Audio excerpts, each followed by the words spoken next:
오늘 이 깊이 있는 분석의 시간에 함께 해주시는 청취자 여러분 환영합니다.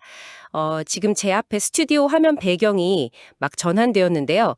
고대 근동에 그 광활하고 메마른 사막 지평선이 쫙 펼쳐져 있고 저 멀리로는 믿을 수 없이 푸르고 기옥한 계곡이 내려다 보이는 풍경입니다.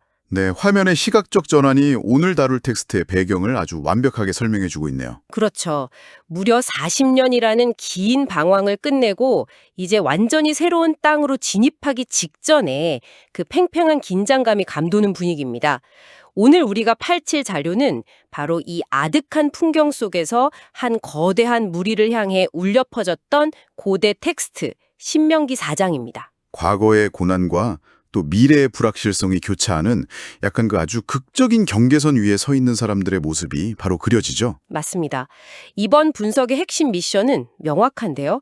완전히 새로운 국가의 뼈대, 그러니까 국가의 DNA를 맨바닥에서부터 설계해야 하는 한 지도자의 유언과 같은 웅장한 연설을 해체해보는 겁니다. 모세의 연설이죠. 네, 우리는 이 오래된 기록 속에서 기억이라는 장치, 법의 본질, 그리고 눈에 보이지 않는 가치를 도대체 어떻게 다루어야 하는지에 대한 아주 날카로운 통찰들을 추출해낼 겁니다. 보이지 않는 가치를 영속화하는 것.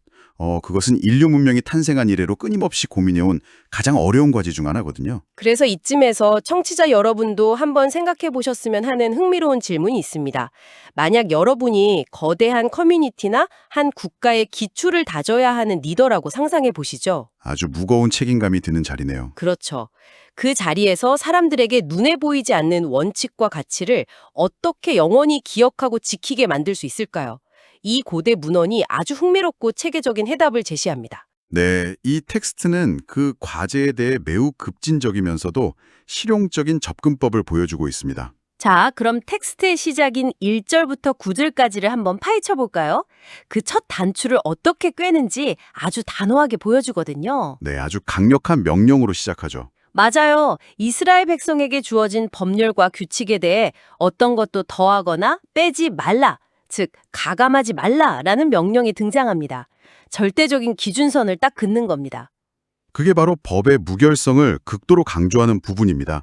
사회가 유지되려면 개인이 임의로 법의 핵심 코드를 수정하거나 타협할 수 없다는 원칙이 가장 먼저 세워져야 하니까요. 그리고 이 원칙이 왜 중요한지를 설명하기 위해서 아주 치명적이었던 과거의 실패 사례를 끌어옵니다.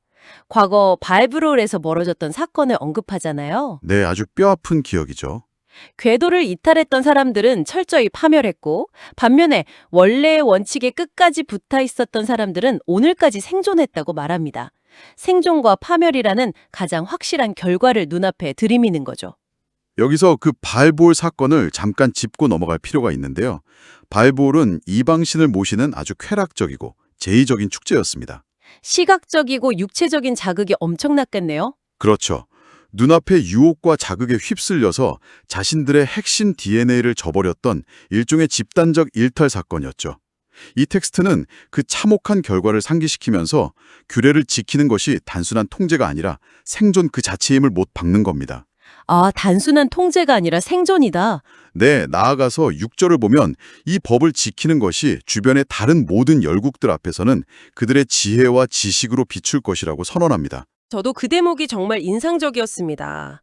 보통 고대 국가의 위대함이라고 하면 영토의 크기나 군대의 규로, 하늘을 찌르듯한 성벽 같은 물리적인 힘을 떠올리게 마련이잖아요. 맞습니다. 고대 근동사회는 철저하게 힘의 논리가 지배하던 곳이었거든요. 그런데 이 텍스트는 그 패러다임을 완전히 뒤집어 버리는 겁니다. 힘이 아니라 법이라는 거군요. 정확합니다. 이 나라를 위대하게 만드는 것은 강한 무기나 영토가 아니라 바로 시스템의 정의로움이라는 거죠. 7절과 8절에서 이렇게 묻습니다. 신이 이렇게 가까이 있는 나라, 그리고 이 율법처럼 공의로운 규례를 가진 큰 나라가 어디 있느냐고요. 법과 원칙의 공정함이 곧 국가의 경쟁력이라는 선언이네요. 이건 사실 오늘날 현대사회나 기업 문화에 적용해봐도 아주 유효한 척도 같습니다.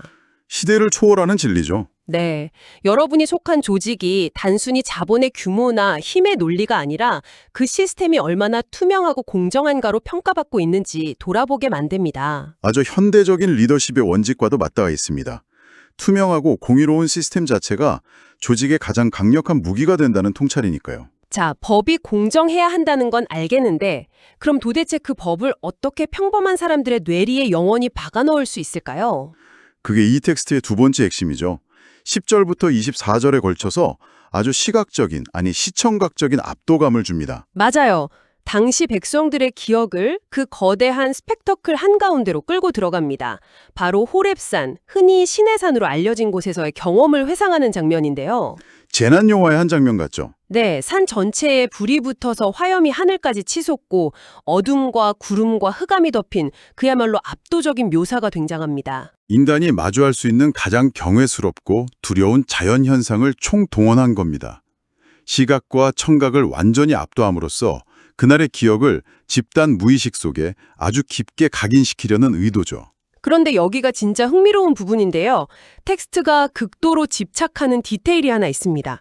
12절을 보면 백성들은 그 거대한 불 속에서 나오는 음성, 즉 말소리만 들었을 뿐 어떠한 형상도 보지 못했다고 거듭 강조합니다. 오직 소리만 있었고 형태는 없었다는 거죠. 네, 이것이 나중에 십계명 돌판으로 이어지는데요. 이 형상 없음이야말로 이 텍스트가 가진 가장 독창적이고 급진적인 사상입니다. 당시 고대 이집트나 가나안 사회를 한번 생각해 보십시오. 거대한 조각상들이 넘쳐나던 시대잖아요. 그렇죠. 거대한 신상, 화려하게 조각된 동물 형상의 신들, 웅장한 신전의 시대였습니다. 그런데 이 텍스트는 시각적인 형상을 만드는 것 자체를 원천적으로 차단해버립니다. 16절부터 보면 남녀의 인간 형상, 땅의 짐승, 하늘을 나는 새, 기어다니는 곤충, 물속의 물고기, 심지어 하늘에 떠있는 해와 달과 별까지 모든 시각적 대상을 우상으로 만드는 것을 금지하죠. 우상 숭배의 가능성을 아예 목록화해서 다 지워버리는 겁니다. 그런데 우상 숭배를 금지한다는 건 알겠는데 왜 굳이 새, 곤충, 물고기, 해와 달까지 이렇게 세세하게 나열함에 집착하는 걸까요? 시각적인 이미지가 왜 그렇게 위험하다고 본 겁니까? 거기엔 아주 본질적인 인간 심리에 대한 꿰뚫어봄이 있습니다. 인간은 무한하고 통제할 수 없는 존재를 근본적으로 불안해합니다. 아, 불안하니까 눈에 보이게 만들고 싶어 하는 거군요? 맞습니다. 그래서 그것을 유한하고 내 손으로 만질 수 있는 조각상 안에 가두어서 통제하려는 본능이 있죠. 눈에 보이지 않는 초월적인 신이나 거대한 원칙을 눈앞의 나무 토막이나 돌덩어리로 만들어버리는 순간 인간은 그걸 자신이 소유하고 조정할 수 있다고 믿게 되는 거네요. 바로 그겁니다. 본질이 변질되는 지점이죠. 무한을 유한에 가두려는 순간 본질은 부패하기 시작합니다. 이야, 이거 정말 소름 돋는 통찰입니다. 현대 사회의 모습과도 너무 비슷하거든요. 청취자 여러분도 한번 생각해 보시죠. 보이지 않는 가치들, 예를 들어 사람과 사람 사이의 연결이나 개인의 영향력 같은 무형의 가치를 우리는 어떻게 소비하고 있나요? 숫자로 만들죠. 네, 소셜미디어의 좋아요 개수나 팔로워 수라는 눈에 보이는 수치로 축소시켜버리잖아요. 무한한 가치를 측정 가능한 지표나 시각적 이미지로 만드는 순간 원래의 의미는 사라지고 사람들은 그 숫자나 이미지 자체에 얽매이게 됩니다. 정확한 비유입니다. 눈에 보이는 수치나 물질로 본질을 환원할 때 인간은 스스로 부패하게 됩니다.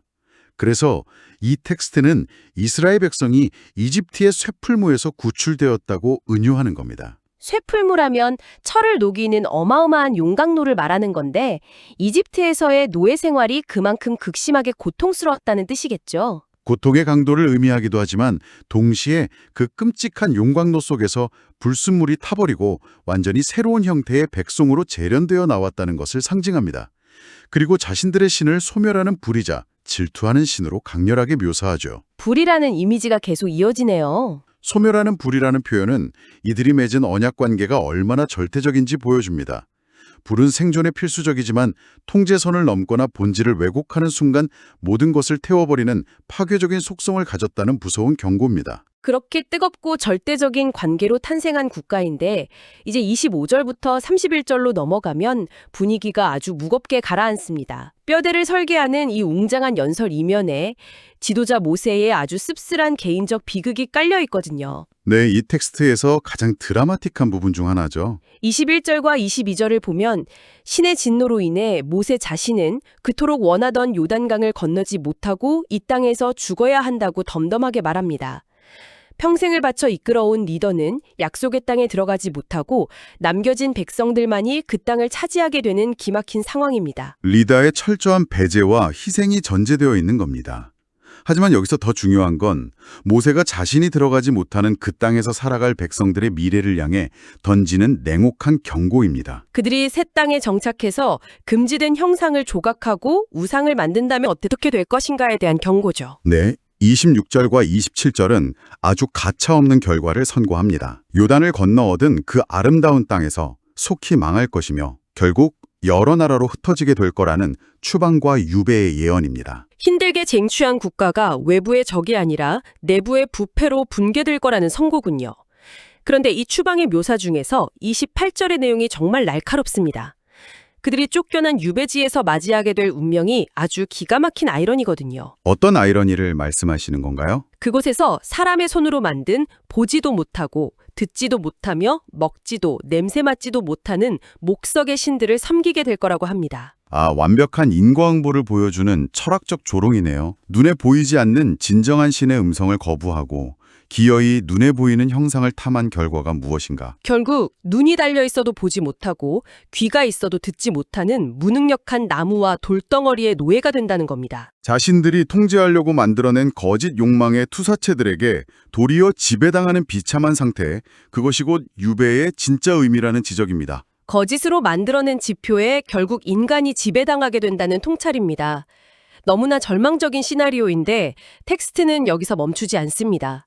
29절부터 31절로 넘어가면 이 칠흑 같은 유배의 상황 속에서 극적인 반전이 등장하죠. 네, 한 줄기 빛이 비치는 순간입니다. 모든 것을 잃고 환란을 당하는 그 끝자락에서 마냥 마음을 다하고 뜻을 다하여 신을 다시 구하고 찾으면 결국 만날 것이라는 약속입니다. 엄격한 심판과 시스템의 붕괴를 경고하던 텍스트가 31절에 이르러서는 내 하나님 여호와는 자비하신 하나님이심이라고 선언합니다. 심판보다 더 깊은 곳에 자비가 깔려 있다는 거군요. 맞습니다.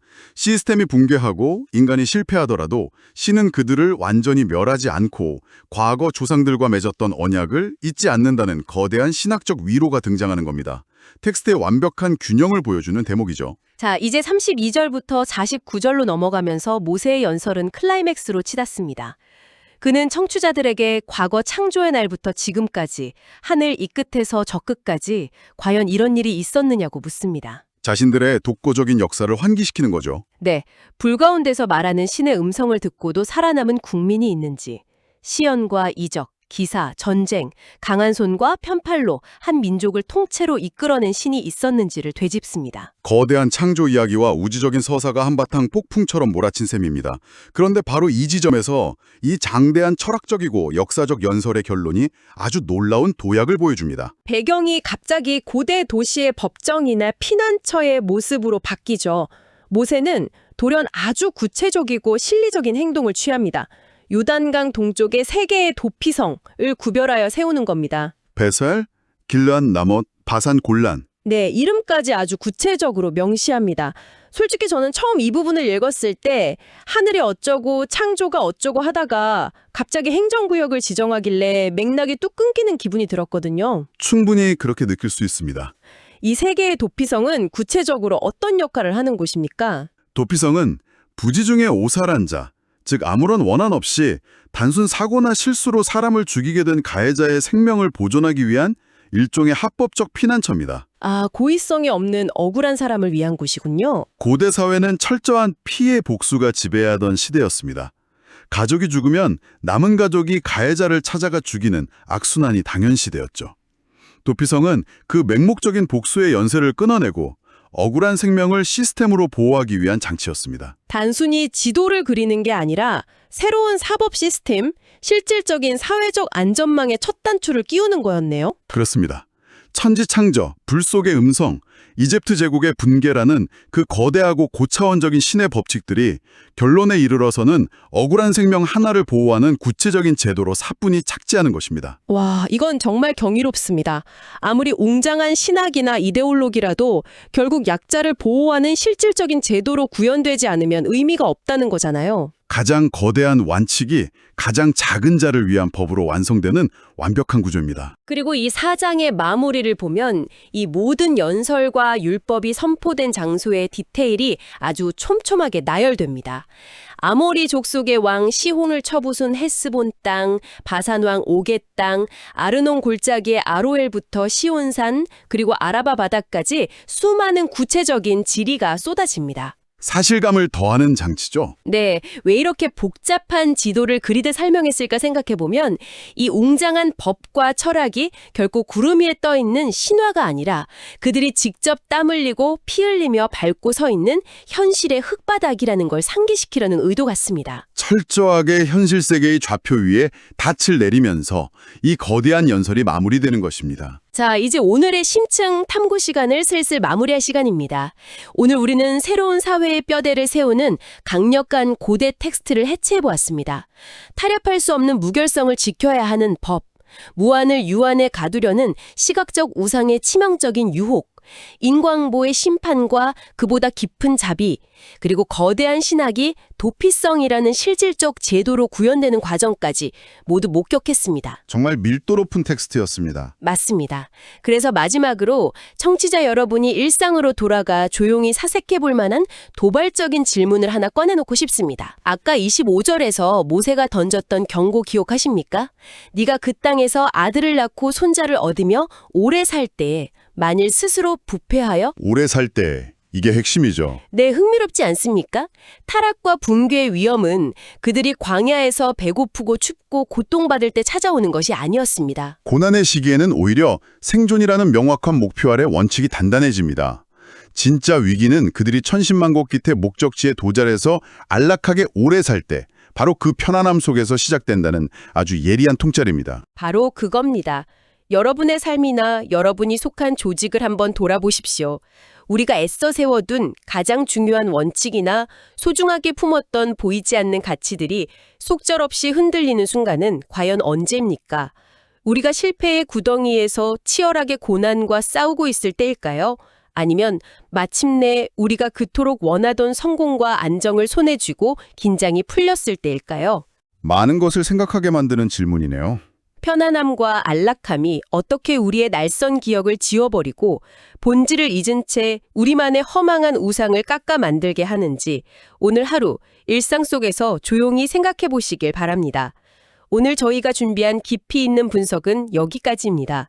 이 고대의 통찰이 여러분의 현실에 새로운 시각을 열어주었기를 바라며 다음 시간에 더 흥미로운 탐구로 찾아뵙겠습니다. 청취자 여러분, 감사합니다.